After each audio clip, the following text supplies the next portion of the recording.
So my name is Javon, 20 years old, born and raised in Brooklyn. My main hobby, the reason why I'm talking to you right now is because I'm a sneaker. I'm addicted to sneakers. Everything I do is all about sneakers, buying, selling. That's my life. A certain pair of sneakers that I collect are called Nike SBs. The SB is for skateboarding. So I personally do skateboard. You know, I take part in that. And I'm also a big fan, obviously, of Jordan. Not only because of the shoe itself, but because I'm a big fan of Michael Jordan. The sneakers I buy, you can't find it, you know, your usual sneaker stores, you can't find them at Foot Locker, Foot Action, you know what I mean? Jimmy Jazz, wherever you shop. A lot of them you can't find. Yeah, they have cool sneakers. I have a lot of sneakers that they sell there, but like my serious collection of things I sell, you can't get them because a lot of them were released years ago. You know what I mean? Even SBs, I have SBs that, you know, 2000, 2006, 2005, you know what I mean? So you can never really get them. And also money is a major factor because it's hard to buy a lot of shoes. I currently only make $9 an hour at Apple. That's basically the amount of money I make right now to buy shoes. But if you work a lot, that's, you know, that's not bad, which is what I do. Adriano, that guy doesn't know when to stop, man. His mom used to give him money for groceries. He come back with 2 eggs and a fresh pair of sneakers every time. It's just like, I mean, I like sneakers too, but it's just, you gotta know when to like stop. Back in the day, I didn't have a job. When I was 15, 16, I was poor, honestly. And the only money I had that I was making was money that my mom and dad gave me. So money I was supposed to be buying my food with, I would starve. Literally, I'd go home and not eat. No Pop-Tarts, none of that, alright? No bacon, egg, and cheese after school, none of that. I would save it, put it in my pocket, bring it home, put it in my drawer, I would save it up, and then after a while, I'd buy a pair of sneakers.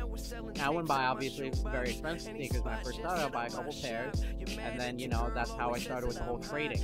I would buy a couple smaller pairs, and then I'd trade them for one bigger pair, bigger meaning quality-wise, you know what I mean? And then with that, I built my whole collection. I started, and I know I've worked other places and stuff, obviously, before where I work right now, but over the years, just Christmas was the shit. That's where I got, you know how many sneakers? Christmas was helpful. Birthdays, Easter, Hanukkah. I'm not even Jewish, and Hanukkah helped out. Alright? I just made money that way, and that's how I built it all up. It was very useful. I used to collect because one of my friends was really into sneakers. And it's probably back in 2004. So yeah, right around 8th grade is when I started collecting shoes. They started off with a pair of Nike Air Force 1 NYC editions, back when they still used real leather. And those are the dopest pairs I ever had. One of the dopest pairs I ever had. But then he got into the whole sneaker culture, and then I got into it too. Shortly we became members of the forum Nike Talk, which anybody who really knows anything about sneakers knows everything about Nike Talk. I just have a lot of shit.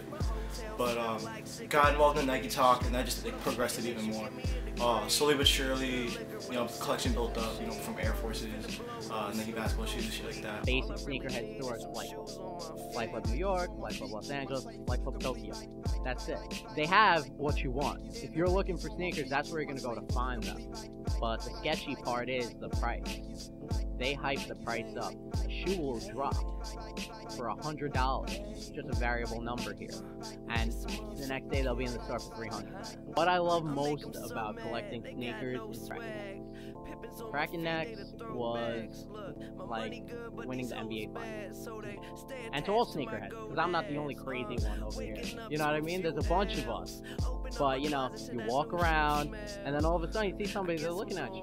From down the hallway, they're just looking at you. You know, their eye turns a little bit, and you're just walking, you know what I mean? And then all of a sudden, you know, their eyes look down a little, but then they look back at your face like this. But then back down at your shoes, and then back up, and then... Yeah, you know what they're looking at your fly-ass dick, right? And then all of a sudden, they make it like they're not looking, they walk past, and over the corner eye, you see... What shoes he's rocking? That's what happens. People crack their neck. They can't look away. He used to come to school every day. He'd change in gym class, so he'd be wearing like 2 pairs of sneakers a day. It's just like, he didn't even bring books. He just brought a book bag full of sneakers? I wear all my shoes. I don't have any pairs of shoes that I just, like some sneaker collectors, they'll buy them and they'll stack them like I have here, but they won't wear them. They'll have like one pair of sneakers that they'll wear somewhere. I don't do that. I bought them to wear them, to show them off, to get enjoyment out of them myself. So I wear everything. I remember one of my birthdays, I got an elephant Jordan 11. These were the first pair of Jordans I ever got as a child. Not when I was collecting, you know what I mean? These were the first pair that I got. They meant a lot to me because I had wanted them for so long. And then recently, I stumbled upon them and all the memories came back about it. And I had forgotten that this might have been where it all started for me. And so I had to do the honors of searching and searching to get a pair in my size 11, no more size 6. And these mean a lot to me because obviously you can see the difference in size and quality. It's like every mark on this shoe, I remember when it happened, this stuff on the back, I remember when it happened, the creases when they happened. I remember when I got scratched on the side, I was so sad. I most definitely consider my hobby as an addiction. It started off as just anybody else that wants to buy something nice, to look good, and then it just snowballed and snowballed until I was broke and I had shoes covering my floor, you know what I mean? But people do notice. People notice when you have those shoes on, and that's what keeps you going. If nobody noticed and you just walked around with it, you'd be like, well, why am I wasting all this money on this? People notice, they mention you, you know what I mean? They notice, they're like, oh yeah, that guy has all those crazy sneakers. Yes, that's me. And then it's like, I'm a drug addict. I'm a sneaker addict. It's like it just keeps going. It doesn't stop.